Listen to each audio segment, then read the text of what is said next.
Hi ಸ್ನೇಹಿತರೆ, ಎಲ್ರಿಗೂ ನಮಸ್ತೆ. ಕಲಾವಿದ ನವೀನ್ ಯೂಟ್ಯೂಬ್ ಚಾನಲ್ಗೆ ಸ್ವಾಗತ. ಸ್ನೇಹಿತರೆ, ಇವತ್ತಿನ ವಿಷಯ ಬಂದು ಈಗಾಗಲೇ 2,500 ಪೋಸ್ಟು BMTCಯಲ್ಲಿ ಕಂಡಕ್ಟರ್ ಜಾಬ್ಗೆ ಕರಿತಾ ಇದ್ದಾರೆ. ಓನ್ಲಿ ಕಂಡಕ್ಟರ್, ಡ್ರೈವರ್ ಇಲ್ಲ. PUC ಅಥವಾ 10+ ಯಾವುದಾದ್ರು ಸರಿ ಡಿಗ್ರಿ. ಅದೇ ರೀತಿ ಈಗ 18ರಿಂದ ಅದು ಓಪನ್ ಆಗುತ್ತೆ. BMTCಗೆ ಅರ್ಜಿ ಹಾಕುವಂಥವ್ರು ಕಂಡಕ್ಟರ್ ಪೋಸ್ಟ್ಗೆ ಹಾಕ್ಬೋದು. ಹಾಗೆಯೇ KSRTCಲಿ ಈಗ ಯಾವುದು ವೆರಿಫಿಕೇಷನ್ ನಡೀತಾ ಇತ್ತು ಅದು ಜುಲೈ ವೇಳೆಗೆ ಇಂಟರ್ವ್ಯೂಗೆ ಅಂದರೆ ಡ್ರೈವಿಂಗ್ ಟೆಸ್ಟ್ಗೆ ಕರೆಯುವಂಥ ಸಾಧ್ಯತೆಗಳು 90% ಕಾಣ್ತಾ ಇದೆ. ವಿಚಾರಗಳು ನಮಗೆ ತಿಳಿಸಿದ ಪ್ರಕಾರ, ನಾವು ತಿಳ್ಕೊಂಡಿರೋ ಪ್ರಕಾರ ಜುಲೈ ಟೈಮಲ್ಲಿ ಅದು ನಡೆಯೋ ಚಾನ್ಸ್ ಇದೆ.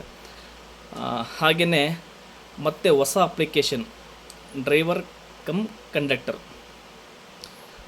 ಮೊದಲು ಥರ ಈಗ ಡ್ರೈವಿಂಗ್ ಪೋಸ್ಟ್ ಕರಿತಾ ಇಲ್ಲ, ನಿಲ್ಲಿಸಿದರೆ. ಬರೀ ಡ್ರೈವರ್ ಮತ್ತೆ ಕರೀತಾರೆ, ಬಟ್ ಲೇಟು.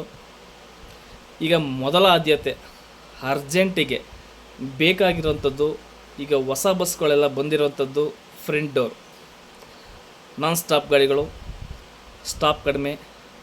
ಹಾಗಾಗಿ ಹಣ ಉಳಿಸೋಕ್ಕೋಸ್ಕರ, ಸೇವ್ ಮಾಡೋಕ್ಕೋಸ್ಕರ ಇವರು ಡ್ರೈವರ್ ಕಮ್ ಕಂಡಕ್ಟರ್. ಡ್ರೈವಿಂಗ್ ಒಂದು ಬಸ್ ಸ್ಟಾಪಲ್ಲಿ ಸ್ಟಾಪ್ ಕೊಟ್ಟಾಗ ಅವರೇ ಡ್ರೈವರೇ ಫ್ರಂಟ್ ಡೋರಲ್ಲಿ ಪ್ರಯಾಣಿಕರು ಬರುವಾಗ ಅಲ್ಲೇ ಟಿಕೆಟ್ ರಿಸೀವ್ ಮಾಡಿಕೊಂಡು ಡ್ರೈವಿಂಗ್ ಮಾಡೋವಂಥದ್ದು. ಈ ರೀತಿ ಒಂದು ಆಪ್ಷನ್ಸ್ ತರ್ತಾ ಇದ್ದಾರೆ. ಹಾಗಾಗಿ ಜುಲೈ ಆದ ನಂತರ, ಜುಲೈನಲ್ಲಿ ಈಗ ಯಾವುದು ಈಗ ಹಳೆ ಪೋಸ್ಟ್ಗಳನ್ನ ವೆರಿಫಿಕೇಷನ್ ಕರೆದಿದ್ದಾರೆ, ಇದು ಜುಲೈನಲ್ಲಿ ಆಗೋ ಚಾನ್ಸ್ ಇದೆ ಇಂಟರ್ವ್ಯೂ, ಡ್ರೈವಿಂಗ್ ಟೆಸ್ಟ್. ಅದಾದ ನಂತರ ಜುಲೈ, ಆಗಸ್ಟ್, ಸೆಪ್ಟೆಂಬರ್ ಅಥವಾ ಅಕ್ಟೋಬರ್ನಲ್ಲಿ ಹೊಸ ಅಪ್ಲಿಕೇಶನ್ ಡ್ರೈವರ್ ಕಮ್ ಕಂಡಕ್ಟರ್ ಬರುತ್ತೆ. ಆಲ್ರೆಡಿ ಅದಕ್ಕೆ ಅನುಮೋದನೆ ಆಗಿದೆ, ತಗೋಬೇಕು ಅಂತ. ಯಾರ್ಯಾರು ಕಂಡಕ್ಟರ್ ಬ್ಯಾಡ್ಜ್ ಮಾಡಿಸಿಲ್ಲ, ಮಾಡಿಸ್ಕೊಳ್ಳಿ. SSLC ಪಾಸ್ ಆಗಿದ್ರೆ ಸಾಕು. ಈಗ BMTC ತಗೋತಿರೋದಕ್ಕೆ PUC ಬೇಕು. Next application driver cum conductor ಕರೀತಾರಲ್ಲ, ಅದಕ್ಕೆ ನೀವು 10ನೇ ತರಗತಿ ಪಾಸ್ ಆಗಿದ್ರೆ ಸಾಕು. ದಯವಿಟ್ಟು ಯಾರ್ಯಾರು ನಿಮ್ಮ DLಗಳನ್ನ ರಿನಿವಲ್ ಮಾಡಿಸ್ಬೇಕು ಅಥವಾ ಕಂಡಕ್ಟರ್ ಬ್ಯಾಡ್ಜನ್ನು ಯಾರು ಮಾಡಿಸಿಲ್ಲ ಅವ್ರು ಮಾಡಿಸ್ಕೊಳ್ಳಿ. ನಿಮಗೆ ಅವಕಾಶ ಸಿಗುತ್ತೆ. ಅಕ್ಟೋಬರ್ ಅಥವಾ ಸೆಪ್ಟೆಂಬರ್ಗೆ ಹೊಸ ಅಪ್ಲಿಕೇಶನ್ ಬಿಡುಗಡೆ ಆಗುತ್ತೆ, ಡ್ರೈವರ್ ಕಮ್ ಕಂಡಕ್ಟರ್. ಬರೀ ಡ್ರೈವರ್ಗಳನ್ನ ದಯವಿಟ್ಟು ತಗೋತಾರೆ. ಅದು ಸ್ವಲ್ಪ ಸಮಯ ಬೇಕಾಗುತ್ತೆ, ಲೇಟ್ ಆಗುತ್ತೆ, ಬಟ್ ತಗೋತಾರೆ. ಹಳೆ ಪೋಸ್ಟ್ಗಳು ಏನಿದೆಯೋ ಡ್ರೈವರ್ಗಳದ್ದು ಅದಂತೂ ಖಂಡಿತ ತಗೊಳ್ಳೇಬೇಕು. ಆ ರೀತಿ ತಗೊಳ್ಳದೆ ಆ ಥರ ಬಿಡೋಕ್ಕೆ ಚಾನ್ಸ್ ಇಲ್ಲ, ತಗೊಳ್ಳೇಬೇಕು. ತಗೊತಾರೆ, ಬಟ್ ಲೇಟ್ ಮಾಡ್ತಾರೆ. ಹೊಸ application driver cum conductor post ದಯವಿಟ್ಟು ಯಾರ್ಯಾರು ನಿಮ್ಮ ಕಂಡಕ್ಟರ್ ಬ್ಯಾಡ್ಜ್ಗಳಿಗೆಲ್ಲ ರೆಡಿ ಮಾಡ್ಕೊಳ್ಳಿ. ನಿಮ್ಮ ಡ್ರೈವಿಂಗ್ ಲೈಸೆನ್ಸ್ ಸರಿ ಮಾಡ್ಕೊಳ್ಳಿ. ಎಲ್ಲ ನಿಮ್ಮ ಏನು ದಾಖಲಾತಿ ಬೇಕು ಎಲ್ಲ ರೆಡಿ ಮಾಡಿಕೊಂಡು ಆರಾಮಾಗಿ ನೀವು ಏನು ಮಾಡ್ತಾಯಿದ್ರೆ ಆ ಕೆಲಸ ಮಾಡ್ಕೊಂಡು ನೆಮ್ಮದಿಗಿರಿ. ಅದು ಬಂದ ತಕ್ಷಣ ಫಸ್ಟು ಬಿಡುಗಡೆ ಯಾವತ್ತು ಡೇಟ್ ಕೊಡ್ತಾರೆ ಅವತ್ತೇ ಹೋಗಿ ಅರ್ಜಿ ಹಾಕ್ಬಿಡಿ.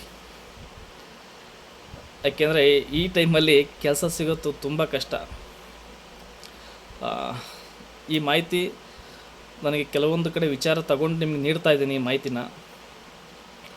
ಮತ್ತು ಬೇರೆ ಮಾಹಿತಿ ಏನಿದೆ ಅದನ್ನು ವಿಚಾರಿಸ್ಕೊಂಡು ಯಾವಾಗ ಈ ಪೋಸ್ಟ್ಗಳನ್ನ ಈಗ ಕರೆದಿರೋ ವೆರಿಫಿಕೇಷನ್ನ ಯಾವಾಗ ತಗೋತಾರೆ, ಜುಲೈಗೆ ಅಂತ ಹೇಳಿದ್ದಾರೆ. ನೋಡೋಣ ಏನೇನು ಹೇಳ್ತಾರೆ, ಈ ಸರ್ಕಾರದಲ್ಲಿ ಏನೇನು ಮಾಡ್ತಾರೆ. ಎಲ್ಲ ಉಚಿತ ಫ್ರೀ ಕೊಟ್ಟು ಈಗ ಏನಾಗಿದೆ ಅಂದರೆ ಸ್ಯಾಲ್ರಿ ಕೊಡೋಕ್ಕೆ ಕಷ್ಟ ಆಗುತ್ತೆ ಅಂದ್ಬಿಟ್ಟೆ ಡ್ರೈವರ್ ಕಮ್ ಕಂಡಕ್ಟರ್ ಮಾಡ್ತಾಯಿದ್ದಾರೆ. ಡ್ರೈವಿಂಗ್ ಮಾಡಿಕೊಂಡೇ ಆರಾಮಾಗಿ ಕಂಡಕ್ಟ್ರು ಕೆಲಸನ ಮಾಡಿಕೊಂಡು ಟಿಕೆಟ್ ರಿಸೀವ್ ಮಾಡ್ಕೊಂಡು ನಾನ್ ಸ್ಟಾಪ್ ಗಾಡಿ ಹೋಗ್ತಾ ಇರ್ಬೋದು. ಹಾಗಾಗಿ ಈ ಥರ ಒಂದು ಪ್ರಯತ್ನ ಮಾಡ್ತಾಯಿದ್ದಾರೆ. ಎಲ್ರಿಗೂ ಒಳ್ಳೆಯದಾಗಲಿ. ಎಲ್ಲ ನಿಮ್ಮ ಡಾಕ್ಯುಮೆಂಟ್ಸ್ಗಳನ್ನ ರೆಡಿ ಮಾಡ್ಕೊಳ್ಳಿ.